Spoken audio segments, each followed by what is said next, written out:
Olá, bem-vinda e bem-vindo a mais um Bom Dia Fim do Mundo, gravado diretamente da TV PUC, em São Paulo. Eu sou Ricardo Terto e neste podcast a gente traz conversas que buscam transformar a apatia em inquietação, sem derrotismo, mas também sem negacionismo. No episódio de hoje a gente vai trazer um balanço sobre como foram as eleições na Amazônia e também tratar um pouco da polêmica em torno dos créditos de carbono e qual é o seu impacto nas terras indígenas. Tudo isso agora no Bom Dia Fim do Mundo.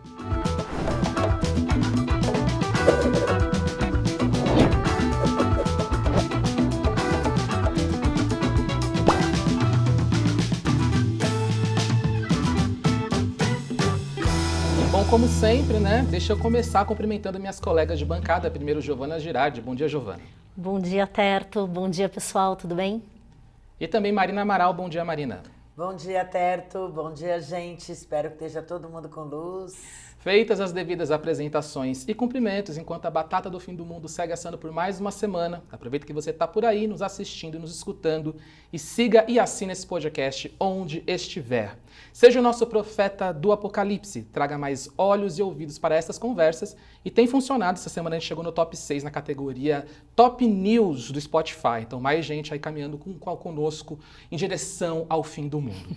Se você quiser nos assistir, nós estamos no YouTube da Agência Pública. Se você quiser nos escutar, nós estamos em todos os tocadores de podcast. Se você for nos escutar, aproveita aí, se você estiver no Spotify ou na Apple, nos dê 5 estrelas, porque isso nos ajuda aí a destacar nas plataformas e no algoritmo e também nos dá aquela moral. Agora que eu já passei o nosso chapéu, bora para o primeiro bloco do programa depois da vinheta.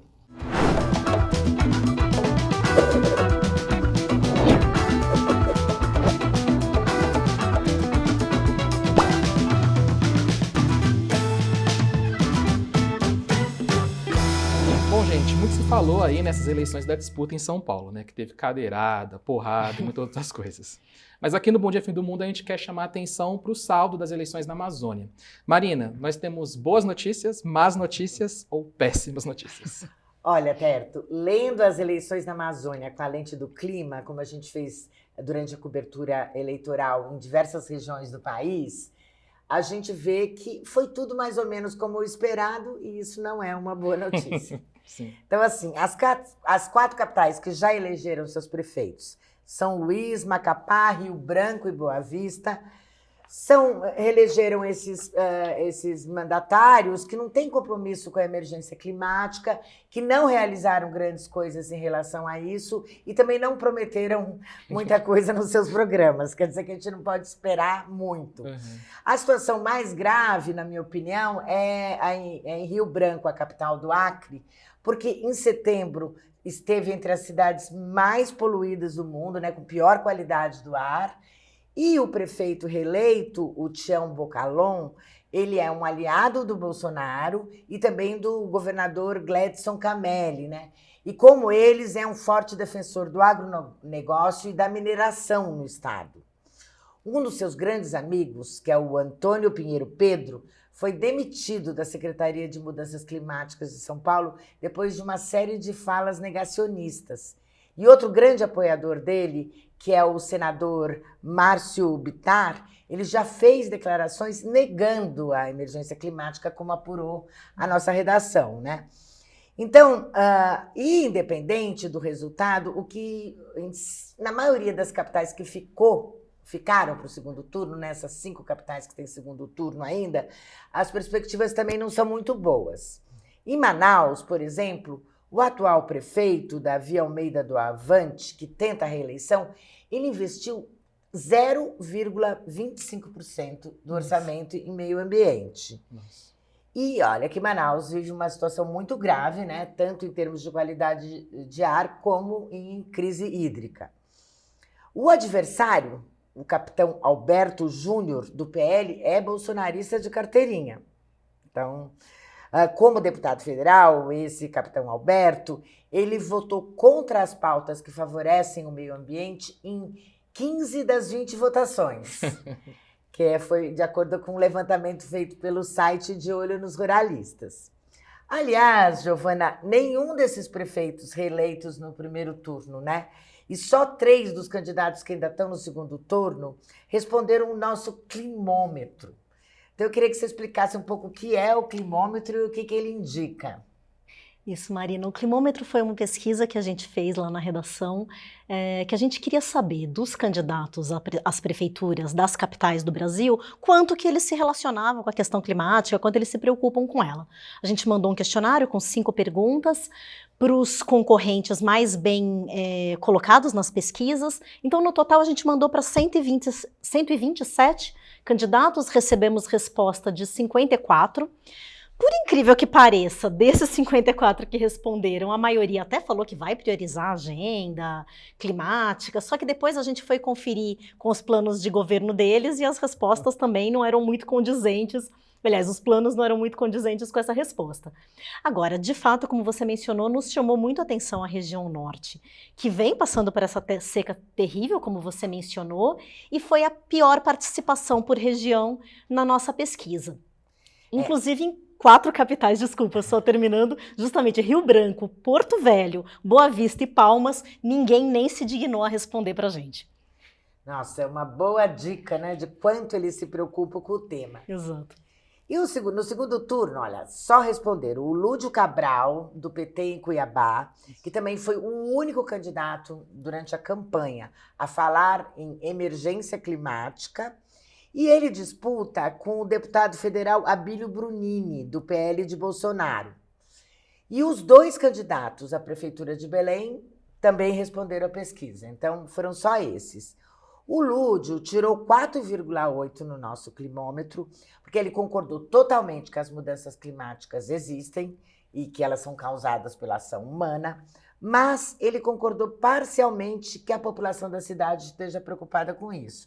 E talvez ele não esteja errado, porque o fato é que ele está bem atrás do Abílio, né, do PL, que é completamente fora desse tema. A única proposta que ele tinha era arborizar a cidade, ainda assim ele disse que dependia de articulações e seria uma política de longo prazo. E Belém também, os 2 responderam, daí o delegado Éder Mauro, que é do PL, e bolsonarista de carteirinha também, mas ele respondeu, e também o outro candidato, que é do MDB, o Igor Normando, foram eles. Até as notas nem foram muito diferentes, né? 4,4, 4,6, se não me engano, mas eles têm histórias que mostram que a gente pode esperar coisas diferentes dependendo de quem for eleito. O Éder Mauro, ele já levou garimpeiros a Brasília, por exemplo, para defender a regularização do garimpo. E ele é um defensor da violência policial, o que tem a ver com o clima, no caso, quando a gente está falando de Belém, porque toda aquela região é uma região que tem muito conflito de terra, disputa por água, segundo a CPT. E quem chegou na frente, felizmente, dentro desse quadro, foi o Igor Normando, que traz propostas assim mais verdes na linha do seu primo, que é o governador Helder Barbalho, o governador do Pará. Exato. E eu acho que é interessante prestar atenção nessa relação do Normando com o Helder.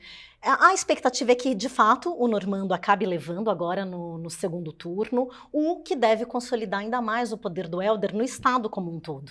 Há quem diga até que o Helder vai ser o prefeito de fato, se o Normando for eleito, né? O Helder que vai comandar Belém, ampliando ainda mais a atuação dele sobre os preparativos para a realização da 30ª Conferência do Clima da ONU, a COP30, que vai acontecer no ano que vem na capital. E isso é importante, acho que vale a pena a gente prestar um pouquinho atenção nessa relação só, porque isso aqui é o Helder se cacifando o futuro político dele, né? Ele está usando a COP30 para mostrar que ele é legal, enfim. E ele é uma figura bastante interessante, né? Obviamente o Helder não é um ambientalista raiz, pelo contrário, ele antes de tudo do agronegócio, ele é pecuarista, a família dele é pecuarista, mas nos anos Bolsonaro, quando o Helder estava no seu primeiro mandato, ele viu uma chance de se destacar ao se opor à política antiambientalista do presidente. Obviamente que não sem muitas contradições, porque o desmatamento continuou subindo no Pará, assim como estava acontecendo em toda a Amazônia, nos 4 anos do Bolsonaro, mas ele usou esse discurso de preservação da Amazônia e, acima de tudo, de como é preciso valorizar a floresta em pé. numa preocupação ali claramente econômica, né, para atrair investimentos estrangeiros para o Estado. Uma das frentes para isso foi uma forte articulação internacional que ele fez, que ele começou a negociar ainda no primeiro mandato dele, para que o Estado seja remunerado pelos esforços para conter o desmatamento. Eu falei que nos anos Bolsonaro o desmatamento subiu no Pará, mas agora, desde o ano passado, vem caindo também, como vem acontecendo em toda a Amazônia. Só que aí ele está querendo atrair dinheiro para o Estado para isso. Por quê? Porque se você mantém a floresta em pé, você evita que aconteça emissões de gases de efeito estufa para a atmosfera, você evita piorar o aquecimento global. Aí eles fazem uma conta de quanto poderia se evitar e chega ali num valor. Bom, o Helder avançou bastante nisso, ele acabou de anunciar com toda a pompa, durante a Semana do Clima em Nova York, agora no fim de setembro, a venda de R$1 bilhão em créditos de carbono. É a maior venda do tipo já feita no Brasil. Ele fechou um acordo com uma coalizão internacional chamada Coalizão LEAF. É um grupo que reúne grandes empresas como Amazon, Bayer, Walmart, Nestlé, Unilever, além dos governos dos Estados Unidos, Noruega, Reino Unido e Coreia, em que ele se compromete. Então ele fala, de 2023 a 2026, que é o fim do mandato dele, eu vou reduzir as emissões, eu vou reduzir o desmatamento aqui no meu estado na comparação com 5 anos anteriores, e aí ele chegou ali um cálculo de que isso geraria 12 milhões de toneladas de crédito de carbono. A ideia é que esses recursos sejam direcionados para programas que visem reduzir ainda mais o desmatamento na região e também para apoiar os povos tradicionais, só que apesar dele ter dito que foi tudo planejado em acordo com os indígenas, parece que não foi bem assim. Há várias críticas de que não há segurança de que esse acordo que ele fechou de fato vai se reverter em ganhos ambientais, mas isso vai ser mais tema para o nosso segundo bloco, certo, Terto? Certo, Giovana. A gente vai falar mais sobre isso no próximo bloco, mas por enquanto os ventos estão soprando para o quadro Trombeta da Semana. Só não pode soprar muito forte, senão cai a luz de novo.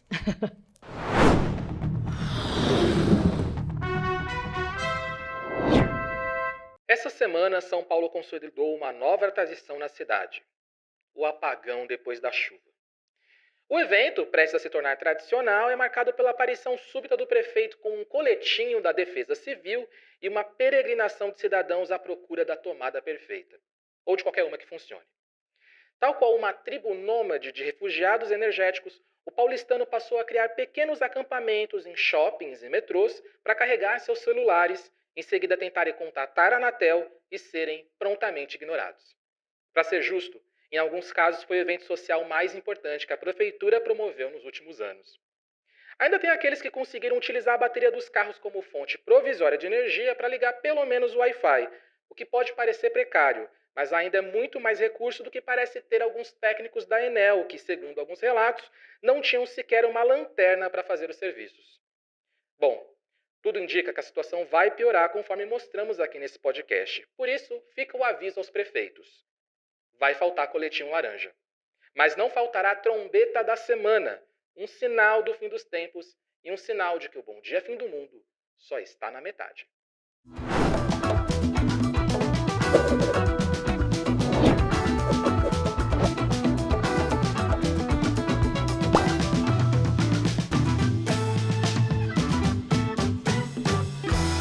Bom, então agora no segundo bloco a gente vai entrar em um tópico controverso, né? Muita gente pode até ter escutado essa expressão, sem saber muito bem do que se trata. A gente vai falar dos tais créditos de carbono. A gente até pode começar por aí, né, Giovana? Afinal de contas, né, antes de entrar nessas polêmicas, o que vem a ser créditos de carbono? É verdade, Terto. E é um troço tão chato, tão difícil de explicar, que eu confesso que eu mesma, que cubro o clima há muito tempo, fujo desse assunto, mas vamos fazer um esforço de explicar. Bom, crédito de carbono, a ideia é esse mercado de carbono, né? Negociar carbono. Que é o quê? Bem grosso modo, é o seguinte. Vamos supor assim, né? A gente está falando de mudanças climáticas, o mundo precisa reduzir suas emissões de gases de efeito estufa, todo mundo precisa. Então, o governo vai lá e estabelece assim: vocês aqui, setor de energia, vocês geram energia elétrica no país, vocês como setor de energia precisam reduzir as suas emissões. Eu sou uma empresa, vocês são outra empresa. Aí vamos supor que hoje a gente emite 150 mil toneladas de carbono nós três juntos. O governo vira e fala assim, olha, a partir do ano que vem, vocês só podem emitir 100 mil. Vocês se acertem aí, cada um de nós tem uma fatia para resolver. Agora vamos imaginar assim, que sei lá, por algum motivo eu tenho mais recursos ou mais facilidade, ou sei lá, eu estou num lugar que tem muito sol, é mais fácil eu fazer uma transição para energia solar, eu consigo reduzir bastante, até mais do que seria a minha cota. Mas vamos imaginar que vocês dois, por algum outro motivo, não consigam fazer tudo o que vocês precisavam. Então o que a gente combina? Eu vou lá, eu faço além da minha cota e vendo esse excedente, esse a mais que eu fiz para vocês, vocês me pagam e juntos a gente consegue chegar no teto. Isso na prática, por que isso é interessante, né? Porque isso coloca um preço nas emissões. Você quer continuar poluindo, você vai ter que pagar para alguém reduzir. E o que pode, aos poucos, até ficar muito caro, conforme o planeta vai aquecendo. Então isso acaba funcionando como um incentivo mesmo, né? Para que as empresas façam as suas mudanças necessárias para reduzir as emissões. Bom, isso é bem o beabá de como funciona o mercado de carbono. Tem muita coisa aí que pode acontecer, vários detalhezinhos. Então, por exemplo, no âmbito mundial, né, das conferências do clima, você pode negociar, por exemplo, entre países. Né, cada país tem as suas metas e aí vocês negociam créditos de carbono. Pode ser entre empresas de um determinado setor da economia. Pode ser, por exemplo, entre um país e um estado de outro país que está fazendo uma redução. Por exemplo, isso que a gente citou do Pará. E cada país também está fazendo as suas próprias regras, né, para essas negociações internas também acontecerem. Então, por exemplo, no Brasil, está tramitando agora no Congresso Nacional um projeto de lei que cria o chamado Sistema Brasileiro de Comércio de Emissões, que de um modo bem reduzido estabelece tetos, né, um limite para que os principais setores da economia, quanto que eles podem emitir por ano. Aí esse limite é dividido em cotas, que são divididas entre as empresas, e aí elas podem comercializar essas cotas entre si. O projeto ele foi apresentado no Senado, foi aprovado no ano passado, aí ele foi para a Câmara, que também aprovou no finzinho de 2023, só que a Câmara mexeu um pouco no texto, não deixou ele tão bom, e agora ele voltou para o Senado e aí está tentando se resolver, né, se isso vai ser aprovado ou não. Mas assim, se esse projeto de fato for aprovado, se acredita que ele realmente tem um potencial para ajudar o Brasil a reduzir suas emissões. O Instituto Talanoa, que trabalha com políticas públicas de clima, fez uma conta falando assim, eles fizeram uma análise que eles falam que que esse sistema pode servir como um mecanismo central na transição ecológica da economia brasileira, com potencial de responder até por 18% das nossas emissões, e isso pode sim ser uma solução para o mercado, garantindo uma transição econômica aí no menor custo possível. Só que ele está encalacrado lá nessas miudezas do Congresso. E aí, enquanto esse mercado regulado não sai, vão surgindo esses mercados voluntários, que é no estilo assim, eu posso pagar, eu estou aqui querendo ficar bonito na fita, porque uma hora vai chegar um mercado regulado e vão colocar regras em cima de mim, então eu já estou me antecipando. Você está querendo vender? Vamos negociar. Só que é uma coisa... E aí, dentro dessa ideia de mercado voluntário, se percebeu que as florestas são um ótimo negócio. Por quê? A gente estava brincando com a ideia de energia, né? Energia é um troço que custa caro para você fazer a transição energética. Agora, quando a gente pensa em floresta, a gente está basicamente falando de manter a floresta em pé. Ou seja, não desmatar. Isso, em teoria, é mais fácil. Então tem muita gente interessado nesse crédito de florestas. Só que aí tem um monte de coisa que precisa se prestar atenção. Uma delas é a que eles chamam de integridade. Ou seja, quer ter certeza que isso ali está garantindo um ganho ambiental. Né? E uma das críticas, né, uma das dúvidas que se levanta muito é que esse mecanismo de florestas acaba servindo como uma licença. Então eu mantenho a floresta de pé aqui, outro lugar pode poluir em outro canto, né? Que isso é uma crítica que acontece bastante. Sim. Outra é que se fala do risco de uma dupla contagem. É uma expressão meio chatinha técnica aqui, mas isso aqui tem aparecido. É o seguinte, então, por exemplo, esse acordo do Pará, ele acontece num modelo chamado jurisdicional, ou seja, são consideradas as emissões de todo o estado do Pará.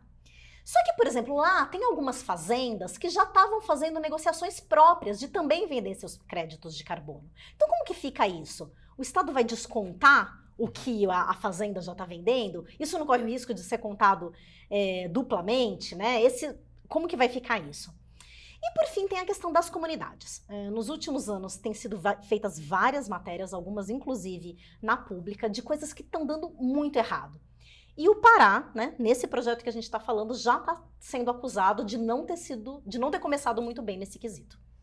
Pois é, Giovana, como você disse no primeiro bloco, o governador do Pará disse que consultou as comunidades indígenas antes de vender os créditos, mas, segundo a Alessandra Corapi, que é uma grande liderança munduruku, não foi bem assim.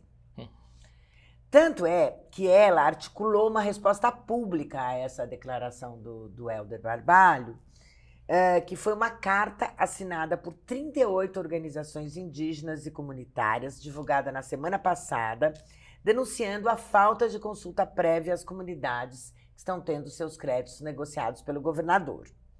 Eu conversei com a Alessandra por telefone e ela me disse que o que o governo do Pará está chamando de consulta prévia não passou de, na verdade, 2 oficinas, não era consulta, eram oficinas, sem a presença de nenhum órgão público, e conduzidas apenas por uma ONG, que é uma ONG internacional famosa, a The Nature Conservancy, e pela FEPIPA, a Federação dos Indígenas do Pará. Eu vou ler aqui um trecho do que ela disse. Abre aspas. É importante a gente entender o que é esse mercado de carbono e o que o governo do estado pretende fazer. Mas tem que ser uma conversa de verdade, porque achar que 1 ou 2 lideranças representam os povos indígenas é errado. E também é errado usar essas oficinas como forma de consulta, sem respeitar as regras da Convenção 169. Por exemplo, para o povo munduruku, uma consulta tem que ouvir as mulheres, as crianças, os pajés, os professores, todo mundo. A gente quer ser consultado, sim, mas isso nunca existiu, ela diz. E aí, de modo mais geral, a gente conversando, ela disse que os indígenas estão vendo seus territórios sendo disputados aí por esse mercado de carbono, que eles nem sabem direito o que ele é, porque, aliás, ninguém sabe, muito menos, né, quem está numa situação mais distante.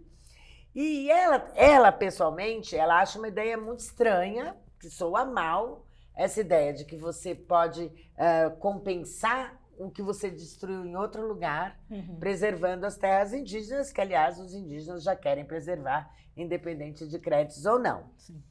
Então, ela diz, eu vou abrir aspas aqui, quem está nas aldeias cuidando das roças, protegendo a floresta, não sabe nada de crédito de carbono, até perceber. Viramos mercadoria para eles poderem destruir outros lugares. E se fosse o contrário? Então eu não acho isso justo, a gente ajudar ele a matarem aqueles povos que estão na África, ou mesmo no Canadá, onde tem povos em luta para receber esse tipo de compensação. Fecha aspas. Eu até comentei com ela, né? Porque como a Giovana falou, a gente já fez várias matérias sobre isso e tem, sim, povos indígenas negociando créditos de carbono, às vezes com intermediários, tem muita falcatrua por ali, mas isso já vem acontecendo. Porque muitas vezes as aldeias precisam de dinheiro, né? Não é uma coisa dispensável, assim. E ela disse, abre aspas de novo, eu sei que já tem parentes negociando o carbono, mas isso precisa ser feito de maneira planejada pelo Estado brasileiro. Quem vai conversar com as comunidades? As empresas estrangeiras que vêm comprar o carbono? Ou é o Reino Unido ou a Noruega que vão negociar o carbono que vai vir? Quem vai nos ouvir se o Brasil não nos ouve? Ela pergunta. Certíssimo. Então, realmente, acho que tem muitas esferas públicas que precisam se engajar nesse debate, que esse debate precisa ser mais organizado antes desse mercado correr solto, né? Sem a participação consciente dos indígenas. Mas, Marina, tem outros países que já estão passando por isso, assim? Tem um exemplo bem forte na Guiana, que foi o primeiro país a vender créditos jurisdicionais, como disse a Giovana, porque aí no caso é o país inteiro, então, sobre as terras indígenas, né? E a gente até pediu para uma repórter, a Clarissa Levi, ir até a Guiana ver o que está acontecendo, justamente por essa semelhança com o modelo que está sendo implantado no Pará e que está sendo estudado por outros estados da Amazônia, né? E o que está acontecendo na Guiana? Onde a Clary percorreu um território grande e entrevistou 22 indígenas que já estão nesse programa. Bom, eu vou aconselhar vocês todos que leiam a reportagem que já está no site da Pública, né? Entrou recentemente, porque tem muitos detalhes interessantes. Mas, em resumo aqui, lá os povos indígenas eles foram obrigados a assinar esses contratos com o governo, porque o governo disse que, de qualquer maneira, eles iam depositar um repasse, que é de 15%. Porque eles calculam que as terras indígenas representam 15% da Guiana, então 15% desses créditos vão para os indígenas. E aí eles abriram contas nos nomes dos caciques. E os dinheiros iam ficar lá. Então, se eles não apresentassem um projeto, que daí eles têm que apresentar um projeto de investimento de 1 ano, que é um prazo ridículo para um projeto sustentável, Sim. né? E se eles não apresentam nada, fica como se eles tivessem, o cacique pegou o dinheiro e não fez nada. Claro. E aí, o que aconteceu, que a Clary viu em diversos lugares, é que eles fizeram uns projetos irrelevantes, ou mesmo irreais, gente.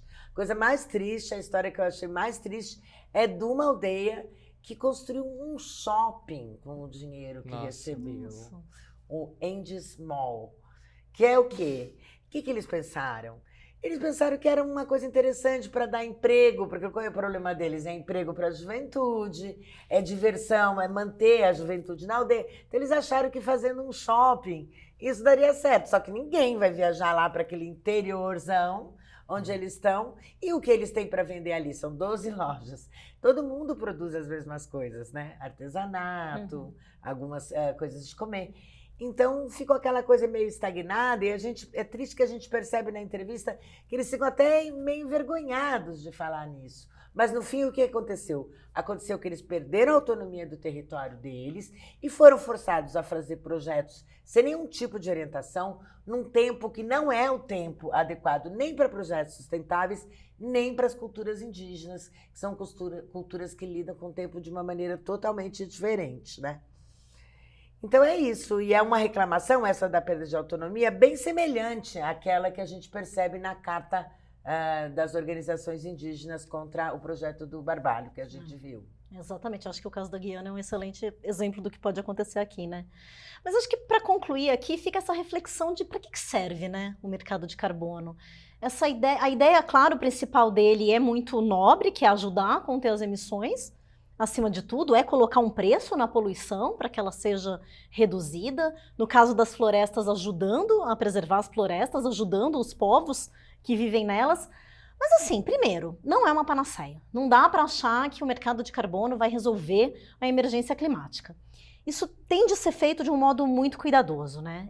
Só que o que a gente tem visto, claro, pode até ter exemplos que começam, sei lá, com uma boa intenção como esses e acabam descambando no final porque é tudo muito apressado, ou vários casos de picaretagem mesmo que a gente tem visto por aí. Virou um faroeste, né, com milhares de projetinhos, que já até ganhou um apelido, isso, que são os cowboys do carbono, que estão em ação, porque aí o que importa é só uma questão comercial, né, um negócio, ganhar dinheiro, e aí o clima é a última preocupação. Pois é. E para iluminar a gente aqui, que sabe que o clima é uma coisa preocupante, chegou a hora de chamar o quadro A Luz no Fim do Túnel, com o Anjo Gabriel, que, diferente da Enel, sempre ilumina este programa com boas notícias. Vem, Anjo Gabriel!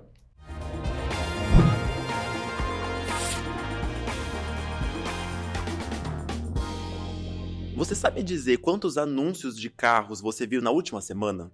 Em relógio de rua, em ponto de ônibus? Toda essa propaganda ajuda a criar uma imagem atraente da indústria automobilística, mas ela usa combustíveis fósseis que agravam a crise climática. A luz no fim do túnel é que a cidade de Haia, na Holanda, que é famosa por ser a sede do Tribunal Penal Internacional, se tornou a primeira cidade do mundo a proibir a publicidade de rua de setores que usam combustíveis fósseis e têm altas emissões. E aí entram, além dos carros, anúncios de viagens de avião, de cruzeiro e várias outras atividades poluidoras que não vão mais poder fazer propaganda na cidade a partir de janeiro. A decisão vai na linha de outras medidas parecidas que já foram tomadas em outras cidades, como Sydney, na Austrália, e Estocolmo, na Suécia. Mas é a primeira vez que essa proibição vai estar escrita na lei. O secretário-geral da ONU, Antônio Guterres, já disse que os países precisam considerar essa proibição, já que as grandes empresas que usam combustíveis fósseis são as principais poluidoras do planeta, e a publicidade ajuda a esconder o dano que elas causam. As informações são do The Guardian. Bom, e depois dessa luz no fim do túnel, é hora de agradecer a quem ilumina o nosso trabalho aqui na Pública. São as pessoas que colaboram com o programa de aliados, que é o que viabiliza as matérias, investigações, reportagens em formatos como este aqui. Se você quer fazer parte dessa verdadeira arca de salvação, acesse apoie.apublica.org. apoie.apublica.org e lá você vai ter mais informações. Você também pode colaborar com o Bom Dia Fim do Mundo, mandando sua dica de trombeta da semana e luz no fim do túnel para correio do fim do mundo, @apublica.org. Correio do fim do mundo, @apublica.org. Agora, a gente vai ficando por aqui. Eu vou me despedindo das minhas colegas do fim do mundo. Primeiro, Giovana Girardi. Até mais, Giovana Girardi. Até mais, Terto. E, gente, que não falte luz para ninguém. Vamos aí, iluminados na semana que vem. Marina Amaral, até semana que vem. Até a semana que vem, Terto. Até a semana que vem, gente. Até o próximo Bom Dia Fim do Mundo. Quinta-feira que vem, deem selo em todos os tocadores de podcast e também no YouTube da Agência Pública. E quinta-feira à noite, através do canal Universitário. Boa noite, Fim do Mundo, para quem nos assiste no canal Universitário. Até semana que vem e Bom Dia Fim do Mundo.